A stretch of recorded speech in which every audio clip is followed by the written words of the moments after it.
the Clarification series by Herb Painter. The word to be clarified is approval. 1 Thessalonians 2:4. Just as we have been approved by God to be entrusted with the gospel, so we speak, not to please man, but to please God who tests our hearts.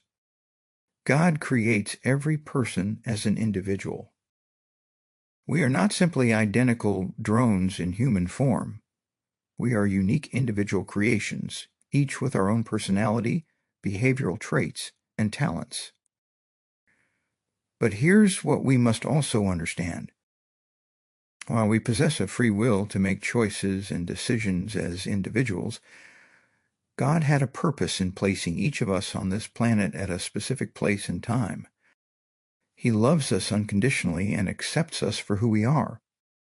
He created us with those specific talents, intending for us to use them for His purpose and at times of His appointing.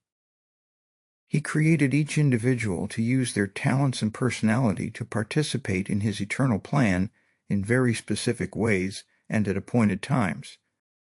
God designed each person to work through them for specific missions and at predetermined events. Consider this. Ephesians 2:10. For we are His workmanship, created in Christ Jesus for good works, which God prepared beforehand that we should walk in them. Look at this verse with fresh eyes, and you'll see that God prepared specific assignments for each believer to accomplish during this lifetime. These good works aren't just random charitable deeds. They are foreordained assignments that each believer has been prepared to accomplish. The phrase for good works literally means as a relation of distribution. God designed each of us to carry out specific missions that have been distributed out throughout our lives. He designed each of us with unique abilities that He intends to call on when the time and occasion are right. We are God's delivery agents. God intends to bless the world through us. We have been prepackaged with talents and abilities to carry out His will at appointed times in our lives. These missions are not mandatory, but are intended to bring God's will into the world through us. The phrase prepared beforehand does not refer to generic good deeds, but specific activities that have been preordained or preassigned in each of our lives. Think about how special this is.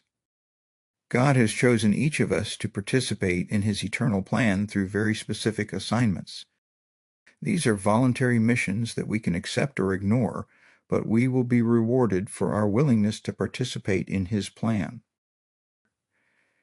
How do we recognize our assignments when they are delivered? God speaks to us through our thought lives. He gives us ideas and prompts that I refer to as nudges. If you pay attention, you'll recognize them easily. Nudges are His subtle nonverbal hints that occur in our thought life. Most times, these thoughts are not monumental tasks, but more like focused encouragements. Go open the door for that lady, say something encouraging to that person, or call Aunt Martha. God simply wants to minister through His children on a regular, everyday basis, and He allows us to participate.